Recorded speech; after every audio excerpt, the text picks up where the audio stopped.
If you love talking about cats, but your friends and family are kind of over it, this is the podcast for you. Join your hosts, Danielle Stray Woolley and Elizabeth Calico Gearhart, on the Jersey Podcats, where everyday cat lovers share funny stories, challenging situations, and ask their questions about cats. All right, let's get right into this episode. Hi, everyone. I'm Danielle Woolley. And I'm Elizabeth Gearhart, and we are the Jersey Podcats. And also last episode, I was so stoked. I haven't used that word in so long. Wow, stoked. That we said it in sync. And then on the playback, we were not in sync. So I was cracking up. Well, we do it on purpose that way, right? Yeah, I like to keep it interesting. So Danielle, oh my Yes. gosh, girl, I know you had been hinting around about this in all our episodes all summer long, but you now have a new foster kitty. Yeah. So remember how I was like, that's never happening again because of my last two foster fails? Yes. Well, turns out that one of the mean, I'm using air quotes if you're watching on YouTube, one of the mean outdoor scaredy cat TNR'd cats that someone had already trapped, neutered, and returned. Don't know where it came from because my two rescues that I volunteer with do the TNR here, and we didn't do it. So I have no idea where this cat came from. It might have just fallen out of the sky. I have a feeling you're about to say that. The Cat Distribution Network. Yeah. So we just thought it was, it was going to be an outdoor cat that we helped take care of as one of the, we call them community cats. The kitty cat looked really bad though. Like we noticed it started looking sick. So, I worked with some of the vets that we work through from the rescue, asking for some advice on what to do. So got some antibiotics, realized the cat looked really, really underweight and just like really fragile looking. And, it started to get a little bit friendly as it felt better from the antibiotics. Of course, we were feeding it. The cat was eating a lot, eating a lot. And as it was being friendly, I realized, hey, this cat's friendly enough. I think I could trick it and put flea medication on it. And I was right. So we were able to apply flea medication because its hair was even like greasy and dry and like rough and gross. And the cat liked being pet, so it got friendlier and friendlier. Kept it outside, of course, completely separate from my own indoor cats for obvious reasons. And if it's not obvious, you just don't know what they might have, and you don't want to put your own cats in jeopardy, right? Right. Well, and then you want to give the cats time to know it's there. Oh, because they don't want all of a sudden in their face, right? No, cats are very sensitive to territories and schedules and routines and smells, like all of it. So you wouldn't just be like, okay, here you go, take the cat and just throw it in the mix and say, figure it out, guys. Yeah. I don't recommend that. So how long have you had him inside? Well, what we did is we waited until he finished the round of antibiotics that were recommended. And as I was saying, after we put the flea medication on, he realized he liked to be pet. So then we kind of pushed it and tried using flea combs. He loves being combed and brushed. So we started brushing. Tons of gook was coming off of this poor kid or cat. We'll call it a kid. Yeah. And fleas too. So we think that's why, it may have had a flea allergy, or it was just getting eaten alive and was just hungry and had a cold or something. So anyway, I know you asked me a question. We'll eventually maybe get there. The cat, we waited until the antibiotics were done. And then we didn't just say, okay, here we go, cat's coming inside. We set up a separate room, our downstairs bathroom, which actually caused a little bit of turmoil for our cats. So for those who have been listening, Thor is very particular about his schedule and smells. And if he smells something that's off, he'll go around sniffing everybody and swatting at them. And we work with the vet on that too. He takes happy pills at night, which help. But because we had to move the downstairs litter box out of the bathroom, and I put a separate litter box just for the foster cat, that caused a little bit of upset. And the cats were not happy with me in the beginning. So you don't want to do too much change too quickly. We actually had a previous episode where we talked about that, right? Right. Yeah, because they have their set little ways. And it's funny though, because they'll make changes just randomly. So we have the cat tree in our family room. We used to have it in the sunroom, but then we had to move it into the family room. I forget why. Oh, because we kept Max out of the sunroom because we thought maybe he was allergic to the plants in there. Right. So we moved the cat tree into the family room, and they love having it in the family room because they can hang out with us, but not be on our Not have laps. to be like lap yeah, cats. Yeah. although sometimes they do come on the On sofa their own and terms. on their own terms. So Lily was sleeping on the top tier, and then Kushi slept on it a couple times, and I think they had a little disagreement. Anyway, so now there's the top tier, and below it are two pouch, or what do you I think I call them? might have the same tree. Yeah, the way you're describing it. Two little bed spots on the same level, one step down. So now they're each sleeping on one of those. So you go at night, like there's Lily on one and Kushi on the other, and they have theirs staked out. So Lily always sleeps on the one closest to the sunroom, and Kushi sleeps on the other one. It's just getting too boring. Anyway, and so yeah, so they have their little routines, and they somehow come to agreement between themselves on how to do certain things and how to share things, but I don't ever see them like communicating. I don't know how they do it. Yeah, so it's interesting because we also have the outdoor stray that made itself an indoor outdoor cat. That's another story for another day, because we had to be really careful with that as well. Where our cats like see him coming and they all run. It's the friendliest cat ever, but there's just something about the personalities, because he's just like bulldozing in, like, I'm here, and everyone's like, ew, get away from me. Whereas this cat is so timid and quiet, and actually doesn't meow. It makes like honking noises. Can you make the noise, adorable. Danielle? I'm sure I could. It's like, huh. That's like a meow that it makes, but it's more of a honk. And actually, it reminds me of, for anybody who is obsessed with Arrested Development like I am, it reminds me of the episode where they had adopted a child from out of the country, and he was just trying to say hello, but they named him Anyang, because that's, I think, what the word for hello is, and it sounds like he's honking when he talks. Please, somebody tell me they know what I'm talking about, and I'm not just rambling. My daughter would, because she loves that show. But I love what did you name this cat? So we're working on that, because I originally wanted to name him Puppy, because he wags his tail and he loves being pet. He'll lick your hand when he wants to be pet again. And now his kind of honk meows, kind of like a bark. But he just has such a face that I named him Luffy. So now we're kind of playing with it. So anybody who's been watching the show One Piece, I think his name, and I keep asking my husband, it's Monkey D. Luffy is the character's name. So I've been calling him Puppy D. Luffy. Luffy for short. That reminds me of what you posted on Facebook that one time that had the cats. And like, oh my gosh, I started out as this, and now I ended up as this ridiculous name. Oh yeah, there's going to be so many names. I was calling him Honk Honk this morning because of the noise he makes. It's like, honk honk. Yeah. And I just said it again. I really did. So whoever's listening in their car, you're welcome. And so, yeah, it was a little stressful, because I'm so used to being on the end of volunteering for rescue, where everyone's doing all the medical stuff, and then I'm just kind of fundraising now, or like doing social media posts, stuff like that. But it was really stressful. Like, this cat was very friendly and timid, but just like getting him to the clinic, I need, because I'm actually wearing my orthopedic gloves today. I can't lift things. So like, I had to have people help me get him in the car and coordinate it, and to have the people at the vet clinic come out and carry him for me. And then this poor guy, I'm bragging about how friendly and sweet he is. As soon as they opened the carrier, he like lunged off the table, running around, and they were like so not worried. Like, it's okay. That's why we closed the door. Let him run it out. I'm like, I think this is traumatizing. Why didn't you hold him when he came out? They're like, it's fine. Oh, that's funny. Now, so who is behind you there in the video? That is that Tony? Derek. That's Derek. Oh, that's Derek. Yeah. Oh, he's usually I can make that noise. It's funny. Our cats don't like, and I bet you I do it, he's gonna run. They don't like pss. Yeah, he doesn't. Our cats do not like that noise, because it sounds like Thor hissing. So they all jump and kind of run, and it sounds like I have a terrible household with Thor, but he's a good cat.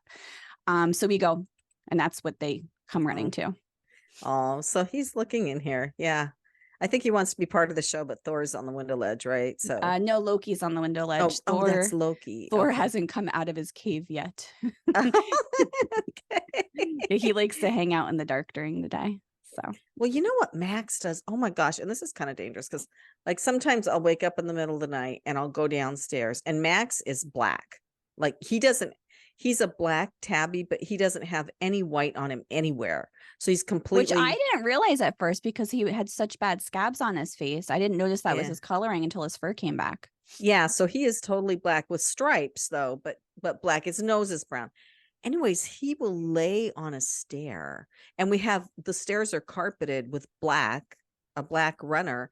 And so I have to be really careful if I wake up during the night and I go downstairs. I have to turn on a light because I've almost stepped on him. Well, I have So stepped on him a few times. we should probably like throw salt over the shoulder or knock on wood when I say this, but I say like if I die like of a bizarre incident, it's going to be me tripping down my stairs because a cat just ran in front of me. I know, right? It's just crazy, isn't it? And don't worry, I knocked on wood. My desk is made of wood. Oh, thank goodness. Yeah. So, yeah. So the other two cats sleep on my bed, and I got up last night because my allergies went crazy. So I got up at like 2:30, and I went downstairs, and Kushi had decided to sleep on the screen porch, but he came in at 2:30, and then he came up and slept on my pillows, and like body slams my head. So he wrapped himself around my head, and that's how I had to sleep the rest of the night. Whoever's listening, they're like, yeah, my pets take up the entire bed, or, make you get up for things. Like, I won't even get up sometimes when I have to go to the bathroom. But if I hear one of the cats needs something, this is terrible. I'm like, okay, hold on, I'll come help you. Oh, I know, isn't it? Yeah. So, but you know what? So we had to go into New York on Wednesday for Passage to Profit taping. It was a really fun day. We had really cool guests on the show. Awesome. Yeah, it was great, but I could not. I had the door open. Max would not come inside. I couldn't find him, so I put some cat food and some water out there, and left him out there for like 5 or 6 hours. And he was fine, of course, and he ate some of the food. But it's funny because he didn't eat very much. So I could tell exactly how much he ate. He barely ate anything, but he is so fat. So I'm telling you, he's like a bowling ball. The poor little thing. It's because of the steroid that he's on. Aww. But I left it out there. I need to clean it up. And now, of course, the raccoons have found it. You can tell because there's food in the water. So I had to get rid of it. But I think I've been giving him the indoor food to try to, like, because he likes to eat, right? But I think he might have a little bit of a food allergy to that, because it seems to really, he has little odor incidents. Oh gosh. I was like, she's about to get serious. What is she about to say? Odor incidents. Odor Hashtag incidents. odor incidents. Yeah. So I'm back to giving him the regular food, but I don't know. Maybe he just got to a certain weight, and it's just hard to take it off no matter what he does. We'll see. But I'm hoping that over the winter I can cut back on the steroid for him, because I really think it's something out in the yard. And my husband, without asking me, just kind of told me afterwards, got some people to come and spray for mosquitoes. And now we have woods in our backyard, and big like weeds and stuff. Like, it's a wild backyard. I'm like, first of all, what good is that going to do? And secondly, I don't want those chemicals all over the place. And I feel like that may be causing some of his itchiness, because he started it last summer. And so we told them we didn't want it this summer, and they came anyway. And so finally I went out there when one of the guys was there spraying. I said, we don't want this. I've called, I'd left messages. The guy never calls me back. We do not want this. I don't want these chemicals in my yard. And so now the chemicals are gone. We'll see if Max gets any better, but I'm hoping when all the vegetation has died off in the winter that we can back off the steroids. So I'm going to try. You just gave me 19 more topics to add to our upcoming episodes list. Because I think I may have shared before that most of my consulting clients are pest control companies, and I have some information, but I'm by no means an expert.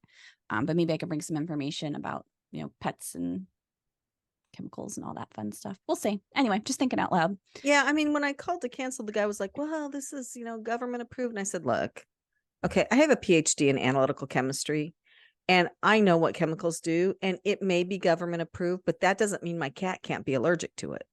So I just need allergic to it, but it would still be safe is what I was getting at.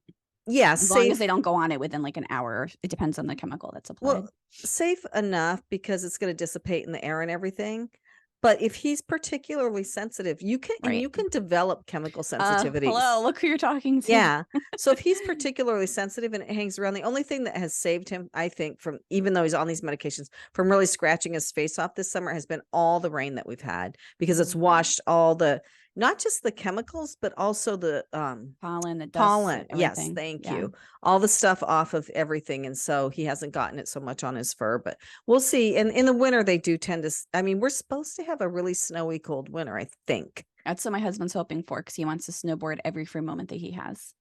Well, yeah. And my daughter says, well, she's been reading and like the animals seem to be preparing for a cold winter, which is true because Lily she's like tan and white and she was shedding a lot. Like I found that white cats shed a lot more, it seems like.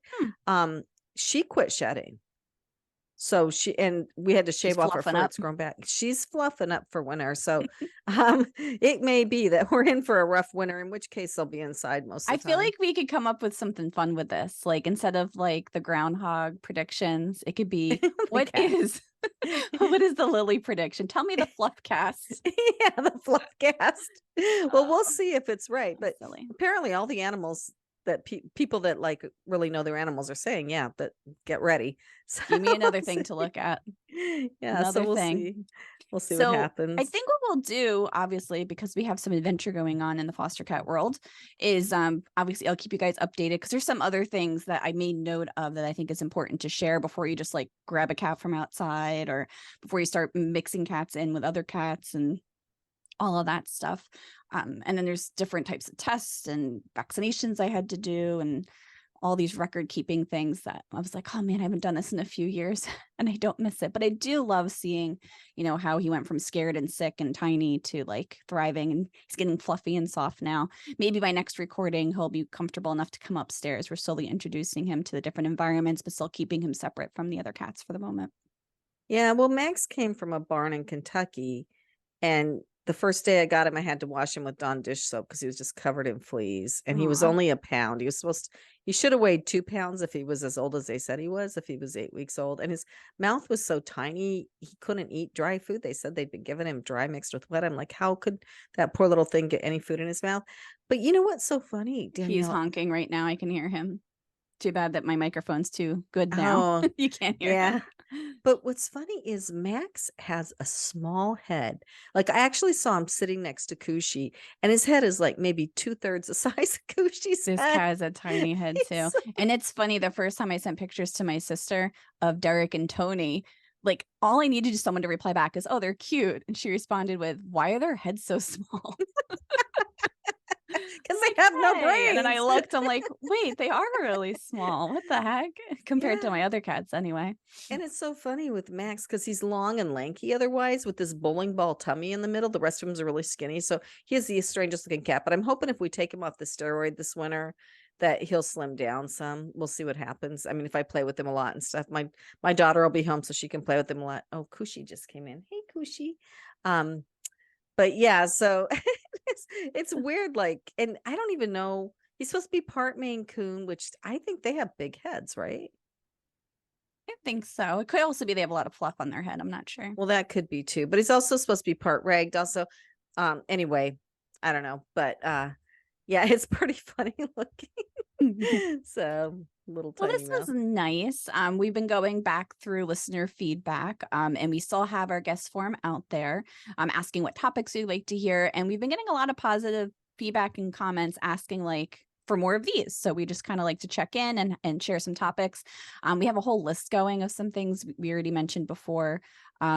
Well, we didn't really mention, we kind of mentioned, is like how long should food sit out, or like what are your experiences when you're switching and transitioning between foods, speaking more to introducing cats to one another or mixing different breeds of animals with one another, stuff like that. And if you'd like to be a guest coming up, we would love to have you join our Facebook community. So if you go onto Facebook and go to the Jersey Podcats podcast community, it really is that long, you can join in because we are actually giving dibs to our next group of guests that are in our Facebook group. So you can check that out, apply to be a guest, and then also share your topics. You can either email one of us, Danielle at thejerseypodcats.com, Elizabeth at thejerseypodcats.com. You can go to thejerseypodcats.com website, look for us on YouTube. We are really everywhere. So, and if you have a business, if you're an entrepreneur, then I can segue you on to the radio show, Passage to Profit. If you are interested in that, it's nationally syndicated across the country, and it's a way to get word out about your business. So we've had a few people that have come on here that we've taken on to Passage to Profit, and vice versa. People from Passage to Profit come on here too. So, and they love talking about their cats. Some surprising guests. I know, right? Yeah, and I actually have a really funny story. I know I keep trying to wrap up, but then I keep talking. I know that's so unlike me. My cousin was visiting from Florida. Shout out to Rob. We'll see if he's listening. And he was telling me like the most bizarre story about a cat, about how he learned about what TNR meant, like trap, neuter, return. And just to hear him tell the story is so freaking hilarious. So I asked him to come on and just like share that, because I think I know I mention TNR all the time. We have people come on who like can explain it, but for having him like how he figured it out as like an everyday person who loves cats but doesn't like know all of the rescue stuff, I think that'd be a cool topic too. Yeah, there's one other thing I want you to talk about next time we come on, or one of these times we come on, is, in all honesty, if you're getting a cat ready to foster, how well do you know its personality? Because if I were to bring another cat into the house, which I would like to do, but my husband is not really on board, so we'll have to see. But I would want to know as much as I could about his personality to see if it would fit. Oh, I love that topic. I can actually talk to that and add to it about, why working closely and trusting a rescue is so important, because they have the best interests of the cat. They're not just going to hand over a cat because you want one. They're trying to match personalities and home environments and all of that. So I can definitely speak to that. Cool. Great. You don't have to fill out the topic form now. You just gave it out loud on the show. Great. Well, Danielle, this is always fun. We could talk for hours. And sometimes we do. We don't always record it all. So. All right. Well, thank you everybody for listening, and have a wonderful, wonderful day. Thanks so much for listening. Let's keep the conversation going. Give this podcast a rating so other cat lovers can find it.